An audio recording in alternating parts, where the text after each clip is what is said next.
Welcome to steno dictation. अगर आप हमारे चैनल पर नए हैं तो हमारे चैनल को सब्सक्राइब करें और बेल आइकन ज़रूर दबाएं। डिक्टेशन 5 सेकंड बाद शुरू होगा। स्टार्ट।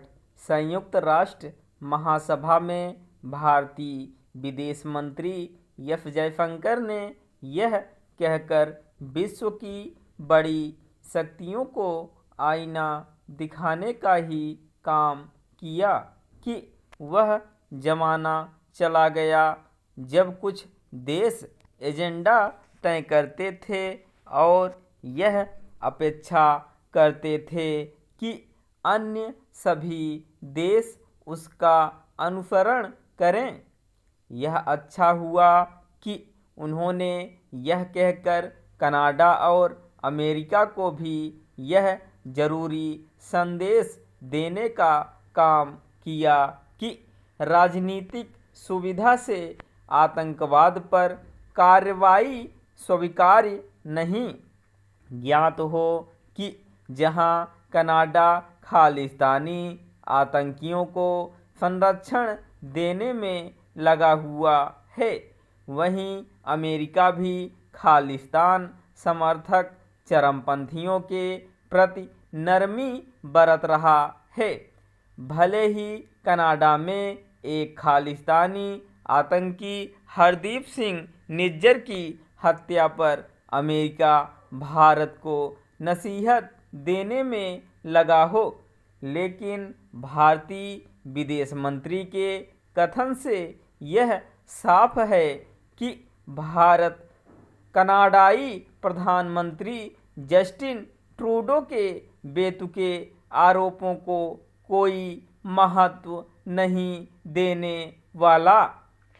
इन आरोपों का कोई मतलब भी नहीं, क्योंकि हर गुजरते दिन के साथ यही साफ हो रहा है कि जस्टिन ट्रूडो ने संकीर्ण राजनीतिक कारणों से निज्जर की हत्या में भारत का हाथ होने का झूठा आरोप लगाया।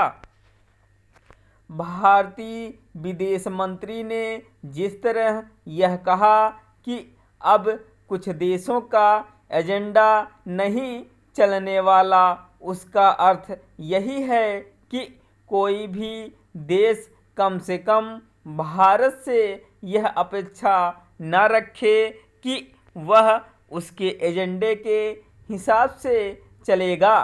हाल के समय में भारत ने अपने इस दृष्टिकोण का अंतर्राष्ट्रीय मंचों पर बार बार परिचय भी दिया है। यूक्रेन युद्ध के चलते जब यूरोपीय देश यह चाह रहे थे कि भारत उनकी भाषा बोले, तो भारतीय विदेश मंत्री ने दो टूक कहा था कि यूरोप इस सोच का परित्याग करे कि उसकी समस्या तो विश्व की समस्या है, लेकिन दुनिया की समस्याओं से उसका कोई लेना देना नहीं।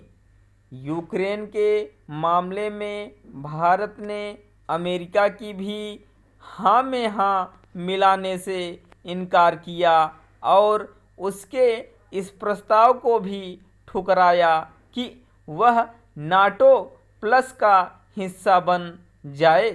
भारत ने ऐसा इसीलिए किया क्योंकि वह अपनी स्वतंत्र विदेश नीति पर अडिग रहना चाहता है।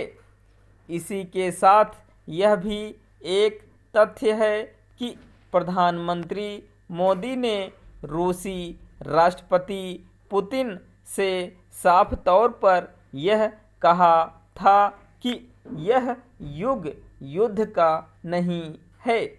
भारत जिस भाषा का उपयोग अमेरिका या यूरोप के संदर्भ में कर रहा है, उसी का इस्तेमाल चीन को लेकर भी कर रहा है।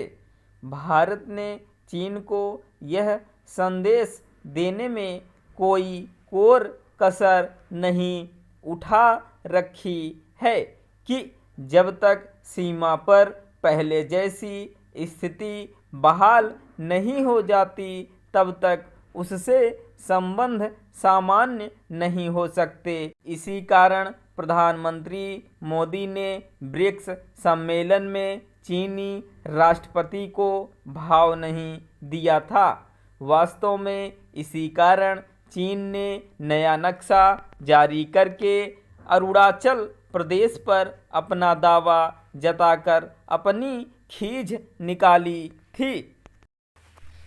आचरण और व्यवहार मानव जीवन के साथ लोक जीवन का भी प्रबल आधार है।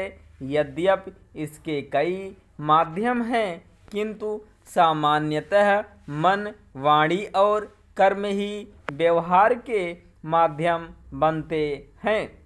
इसमें भी मन का चिंतन सर्वोपरि है, क्योंकि इसका प्रभाव वाणी और कर्म दोनों पर पड़ता है। मन व्यवहार का आंतरिक साधन है, जबकि वाणी और कर्म बाह्य वाणी से मधुर व्यवहार ही वक्ता और श्रोता दोनों की ऊर्जा में वृद्धि करता है। इसके भी दो रूप होते हैं, बाह्य और आंतरिक। सांसारिक व्यवहारों के लिए किया जाने वाला संवाद बाह्य तथा अंतरात्मा से किया गया संवाद आंतरिक कहलाता है। जीवन के लिए बाह्य संवाद जितना जरूरी है उससे भी अधिक आवश्यक है। स्वयं से संवाद वास्तव में स्वयं से संवाद हमारे दैनिक कार्यवृत्तों की समीक्षा है, जो आचरण शोधन की प्रक्रिया बन जाती है। महर्षि अरविंद कहते हैं कि समग्र जीवन दृष्टि परमात्मा से एकाकार होने पर ही विकसित होती है। स्वयं से संवाद भी अंतरात्मा से एकाकार होने की मनोदशा है। इससे मन, वाणी और कर्म सभी पवित्र हो जाते हैं। इसलिए यह सफल एवं मंगलमय जीवन निर्माण का सबसे बड़ा साधन है। शास्त्रों में उल्लेख है कि हम दिन में ऐसे कार्य करें जिससे रात्रि में सुखपूर्वक सो सकें और जीवन पर्यंत ऐसे कार्य करें जिससे अंतिम समय में पछतावा न हो कि हमने इस दुर्लभ मानव जीवन को यूं ही गंवा दिया। यह तभी संभव है जब प्रतिदिन आत्मचिंतन होता रहे। इसीलिए ब्रह्मचर्य काल से ही शिक्षा दी जाती है कि हमें ब्रह्म मुहूर्त में जागना चाहिए और धर्मार्थ का चिंतन करना चाहिए। यह धर्मार्थ का चिंतन स्वयं से संवाद है, जो दोषों का परिहार कर जीवन में नई दृष्टि विकसित करता है। यही लोक जीवन की समग्र दृष्टि बन जाती है। इसीलिए अपने एवं जन कल्याण हेतु स्वयं से संवाद अवश्य करना चाहिए। आत्म संवाद ही हमें स्वयं को समझने एवं आवश्यक परिवर्तन करने के लिए प्रेरित करने का माध्यम और मार्गदर्शक बनता है। स्टॉप।